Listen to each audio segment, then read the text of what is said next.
So we got some new breaking drama in the Smash community.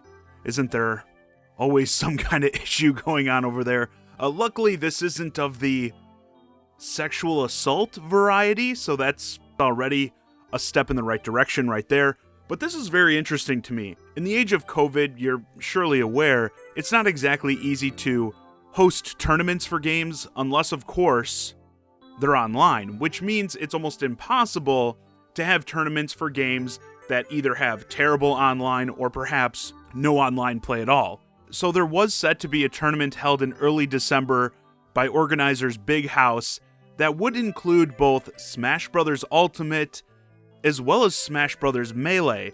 Now, for Melee to be viable, they have their own sort of fan-made version, fan-made patch for the game, if you will, called Project Slippy. Project Slippy allows them to save replays, mirror the matches, and the big aspect, implement their own online play that features rollback netcode. You could argue that it sort of makes it a fan game. It's unlicensed by Nintendo, which, if you follow the company, you know they just absolutely love when people do that. So they sent the organizers a cease and desist notice, to which they sent out this statement earlier today. The Big House is heartbroken to share we've received a cease and desist from Nintendo of America Incorporated to cancel our upcoming online event. We were informed we do not have permission to host or broadcast the event, primarily due to the usage of Slippy. Sadly, all our competitions are affected. We are forced to comply with the order and cancel the Big House online for both Melee and Ultimate. Refund information will be sent shortly. We apologize to all those impacted. Now again, this isn't the first time, not even close, that Nintendo has done something like this. This was actually pretty famously done with Evo not too long ago. But there's a different air about the decision, I think, given the fact that this does include fan-made changes to the game, but also the timing. Now, to be clear, I think Nintendo is completely ridiculous generally with the protection of their IPs. Yes, it's something you need to be concerned about. I can already hear the Nintendo fanboys starting to type, oh, if everyone's making their own Nintendo games, if they don't protect it, they'll lose the rights or something like that. Hardly. Okay, it's not that simple, which is why Nintendo is so well known for this more than any other company. And to me, the thing I always say is the most important, whether it be like going after fan games, I guess like this, or ROM sites, is that these things aren't being sold. You can't let people profit off of your IP for sure, because that's where you're really going to start running into issue. If people are making, say, their own Mario games and selling them again to make a profit and getting away with it, then it's going to be an industry. When people can't profit off of it, aren't profiting off of it, aren't hurting your profits, as is often the case with these Nintendo passion projects by fans, it's not really going to be much of an issue.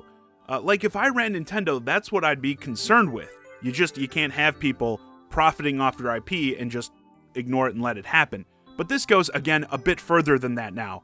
In the age of COVID, there really isn't any other way to do tournaments besides remotely, online. Like, you even have city guidelines, right? Official stuff by the government going out stating, like, you should only have gatherings of less than 10 people from, like, 2 households or whatever in different places.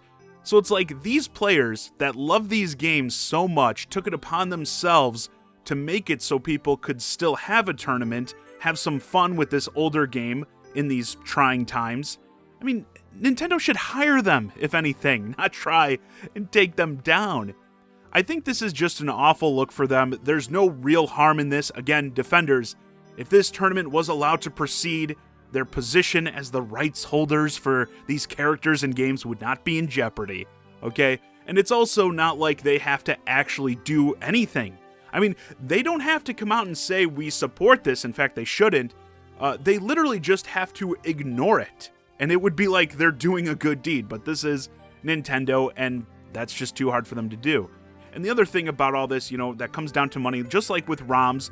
Like I said, if Nintendo actually did a competent job of offering these games to players on modern hardware and charged for them, things would be different. Like, if you're selling these games still, It's not fair to have people giving out ROMs or fan versions, essentially, of the same game, because it's like you'd be trying to make a profit and you're competing with people giving them away for free.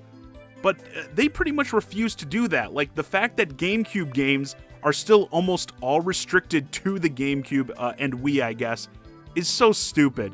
When you have this amazing back catalog, games clearly people really want to play, it's kind of on you if you don't want to do anything with them. Or do like this drip feed they have with these lame-ass like NES games. Oh, you're gonna get 2 NES games every 6 months. Who gives a shit? If Nintendo was profiting off this, if they had a Melee port on Switch, a Melee HD with online play, yeah, this would be a problem. But at the same time, if that was the case, this fan version wouldn't need to exist in the first place, would it? So yeah, I just wanted to give a few thoughts on this. I think it's terrible that Nintendo couldn't look the other way on this, especially now, of all times. Like, I get they're assholes with the copyright stuff, but keeping these people from having tournaments of this wildly popular game that has kept its popularity for so many years during a pandemic is so trashy. And it also makes you wonder where things go from here with these games that don't have the online support of modern titles. Is this supposed to be the end of them until things go back to, quote-unquote normal, whenever that is? And will that kill these communities, especially for the older games? The only thing keeping them relevant is their strong communities. If these people can't connect with each other and play it, and build and maintain that community, they may move on to something else. But yeah, with that, this video's a wrap. Let me know your thoughts on this Big House Smash Melee debacle in the comments. What do you think about Nintendo's decision here? And how do you think this may affect communities for competitive games with weak or no online play that can't meet in person? Hey guys, I hope you enjoyed this discussion of this Big House Smash Online debacle. If you're new to the channel, please consider subscribing. If you want to keep the conversation going, hit me up on Twitter at JohnnyZakari. Enjoy my Discord, Shy Guy and Friends. Link to both in the description below. And as always, thanks for watching.